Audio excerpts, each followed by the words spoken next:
What's up, guys? Welcome to Daily Dose of Reddit. This is your host, Zach, and today's subreddit is r/EntitledPeople.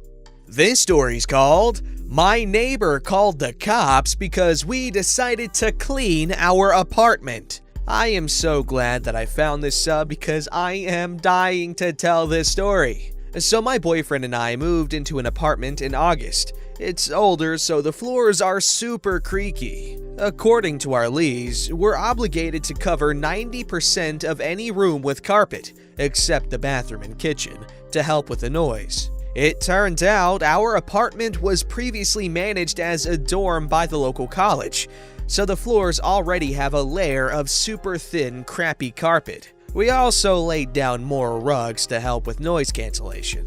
Our downstairs neighbor moves in about a month later, and within a month of that, starts banging on her ceiling when we get too rowdy. The first couple of times, it happened super late in the living room.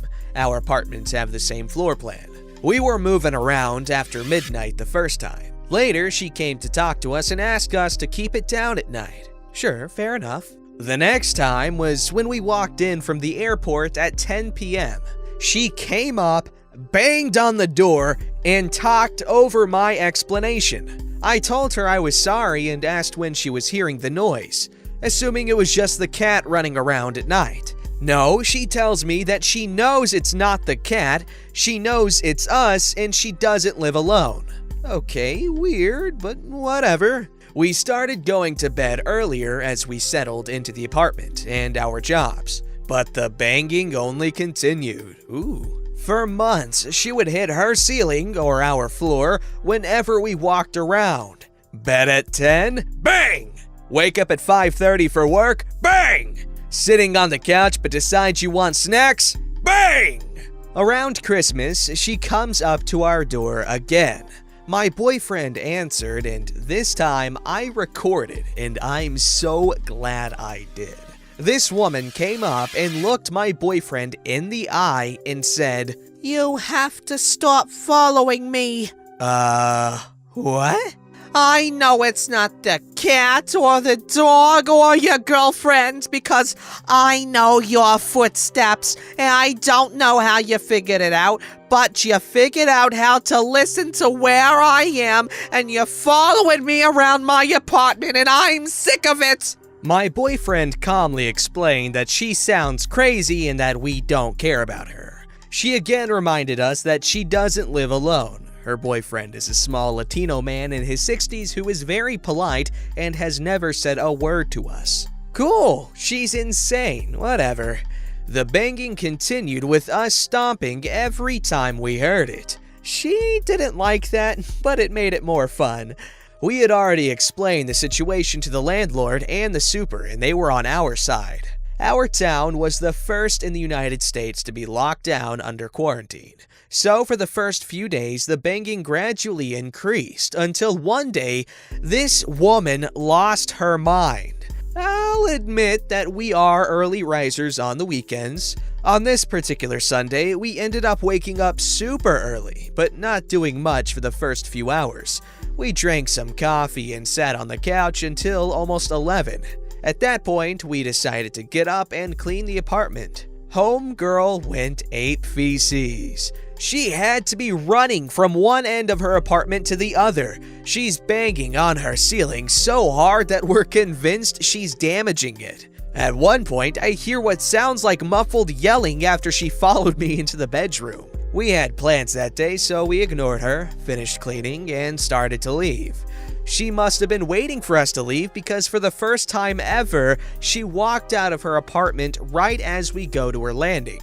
I was holding the dog while waiting for my boyfriend to come down as she starts to descend the stairs. Of course, she decides to turn around and say something. "Tell your boyfriend to cut it out!" Cut what out? Walking? You're hitting the ceiling fan because of me and the dog moving, not him.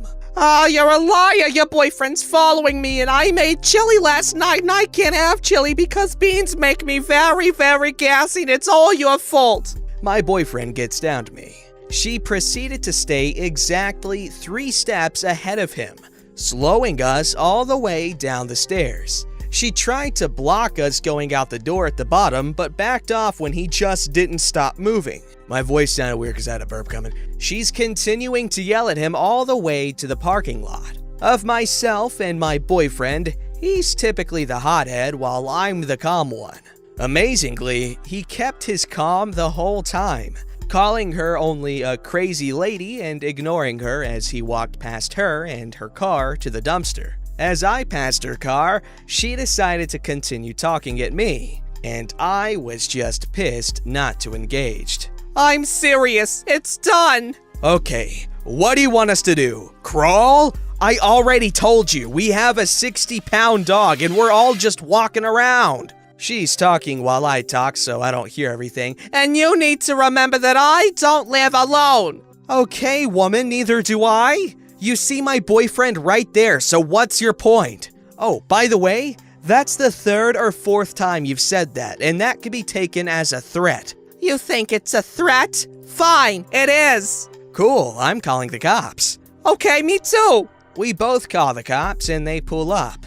They talk to her first and then come talk to us. I don't know what she told them, but when they came to talk to us, I told them everything she'd said and done for the past 6 months. The officer explained that it was a civil matter that would have to be dealt with by the landlord, but assured us that they explained to her that it is perfectly acceptable to walk around your apartment at 11 a.m. on a Sunday. They also told her not to knock on our door ever again, and that she's not allowed to bang on our floor over footsteps at any point. For a couple of nights, she got back at us by banging at 1:30 a.m. to wake us up. We had already reached out to our landlord again, and this time, he told us he'd see what her problem is. That's still not the last of his troubles with her, though. We ended up talking to the people that live below her and telling them about the banging. It turns out they've heard it this whole time and had no idea what it was.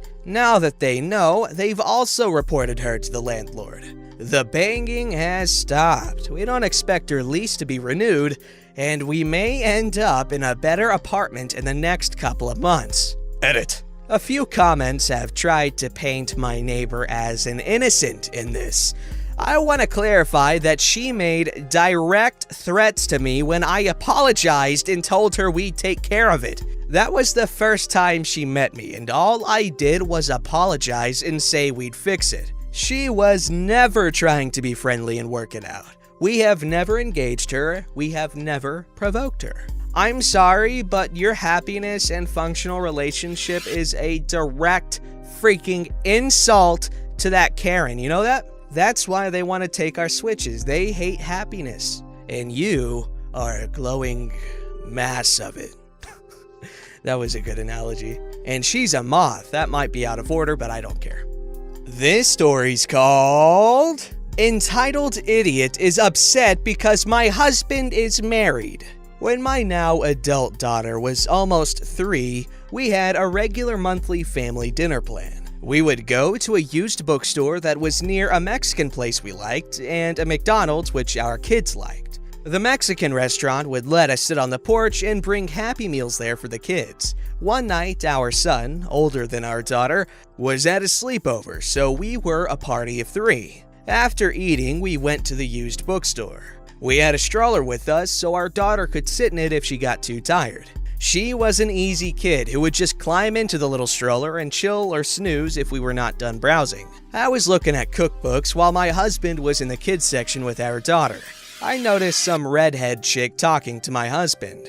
I went back to the books for a couple of minutes, and when I look up, the woman is still talking, but more talking at him than to him. He was starting to look very uncomfortable. I can tell she is hitting on him by the way he held up his hand and pointed at his wedding ring. Being me, I let this play out for a few minutes, mostly to laugh about it with him later. As I watch, my daughter goes to him and wraps her arms around him. She gives this woman the nastiest look I had ever seen on her face. I start walking over because I can tell that my daughter is about to say something to this woman that I will either laugh at or need to intervene because of. As I get almost to them, my daughter tells the woman that her daddy already has a mommy for her, and if she doesn't get away from him, she's going to puke on her. My daughter has always had the ability to vomit at will. She had already weaponized it against one of my male relatives with a weak stomach. The woman, not knowing I was behind her, told my daughter that her daddy didn't have a mommy to go with him, and daddies needed mommies. My daughter looked at me with a look that clearly stated, She is an idiot! Get her away from me now! I walked past the woman and up to my husband. I put my arm around him and lean into him. Then I put my hand, wearing my wedding ring, up on his chest as I look at her. The redhead doesn't have the sense to just leave the area. She had to start a rant about how I should have been right by him if I wanted to keep him. How he should go with her and divorce me because she would never be away from him, and how I don't deserve a man and she does, so she is just going to replace me and raise my kids as her own. What the hell? I looked up at my husband and asked how he kept getting the weirdos that have elevators that don't go all the way up to want to replace me. Red-headed chick loses it and starts saying she wants to fight me over him. That whichever one of us wins will get to keep him. I asked her if she seriously thought that I would bother with a fight. He was already mine, and I don't believe in fights. I just shoot to kill. Then this lunatic starts screaming that I am trying to kill her. At that point, my daughter had enough. She walked over to the lady and waited until the stupid woman bent down to talk to her. Then my daughter puked all over her and sort of up onto her neck so that when she stood, lots of it ran down her shirt. Staff was already on the way over and wanted to know why the lady was screaming. I told them that she was hitting on my husband and then wanted to fight me for him. I didn't know why she suddenly started saying that I wanted to kill her to shoot her. I didn't even own a gun. She was just being an idiot. Then she got my daughter all upset, so my daughter puked. I cleaned our daughter up and had her rinse out her mouth. On the way home, my husband insisted we stop and buy her some ice cream. When I asked my daughter why she thought she needed to puke on this lady, my daughter told me that we had already wasted enough time talking and it clearly wasn't going anywhere. So she ended it. My daughter has always had a way of cutting through the garbage in life. Interesting dialogue for a 3-year-old, but okay. This story was wild. Who does that? Like, I could almost understand if it was like, a period of months that this went on over. But they had literally known each other for a few minutes and she was trying to... whatever. But the whole vomiting on command thing, I accidentally discovered it while recording for this very channel. It's very easy. But every time I have to do a fat people story voice, I have to do this weird thing, and it activates my gag reflex super freaking hard. And so I literally vomited on my freaking pop filter at one point. It was disgusting. But yeah, all you gotta do is like tease your gag reflex with your throat stuff, and it works. And like, I just did it. But like, don't do it because it sucks. This story's called My Wife is a Thug. My wife and I are senior citizens. In other words, we are old. My dear wife is a strong, independent, take no crap from anyone type of woman. I adore her for it. She keeps me in line, pushes me to be a better man, and is the reason behind my modest success in life. She is sarcastic, is wicked smart, can cuss like a sailor, and as she gets older, her filter is practically non-existent. A few months ago, we decided to treat ourselves. We made reservations and went to a rather high-end restaurant. They had a maitre d', sommeliers, highly trained waitstaff, etc. My wife, even though she is in her early 70s, has very little gray hair and can pass for 55. She was wearing a very pretty white lacy blouse, very flattering black pants, and black flats. She looked good! When we arrived, there was no line. surprisingly, and the maitre d' had apparently stepped away from the podium where he stands. We were waiting there, and my wife was right next to the podium, and I had sat down at one of the benches provided by the entrance, when another couple came in.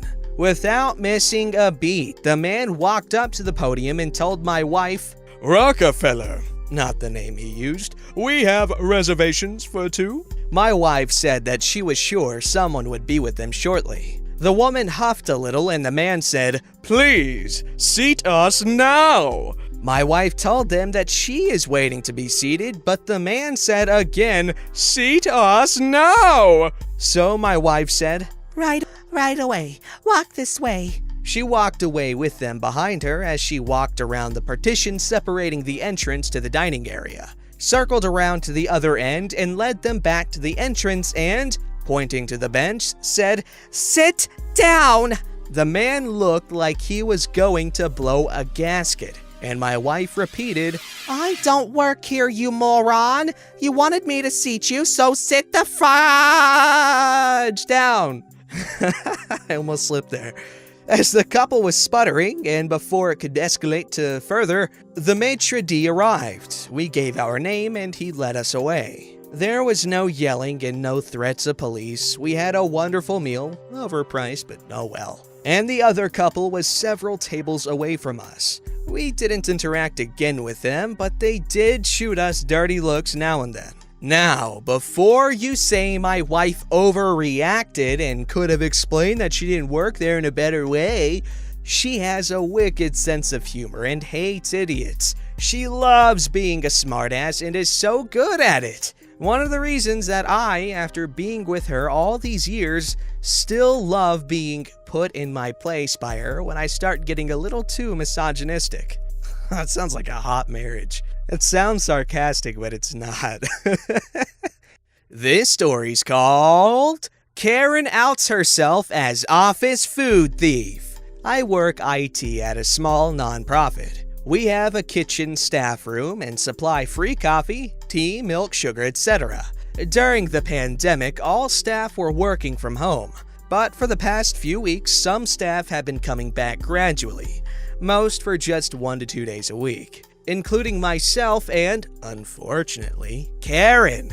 Now, Karen and I have had many run-ins over the years, and suffice to say, we don't get along. I don't tolerate her bullschnozzle. A week or so after being back, Karen sends a condescending email to the office manager, CCing all staff. In it, she says that, while she accepts that the office kitchen had not been stocked while everyone was on lockdown, she is appalled that there is no bread, bagels, yogurts, etc. for the staff that have returned. Office manager replies, and CCing all staff, "Karen, as a courtesy to staff, we provide free coffee, tea, milk, and sugar, all of which have been stocked. We have never provided free bread, bagels, yogurts, or other food. However, staff do keep personal food items in the refrigerator." Oh, snap! However, I feel like that's an understandable mistake, something I would probably have done, but I'm curious as to how no one said anything or noticed, because that's embarrassing. Like, you'd have to be really good at navigating social situations to get out of that one unscathed. Woo! Don't forget to like, subscribe, and hit that bell to never miss an episode.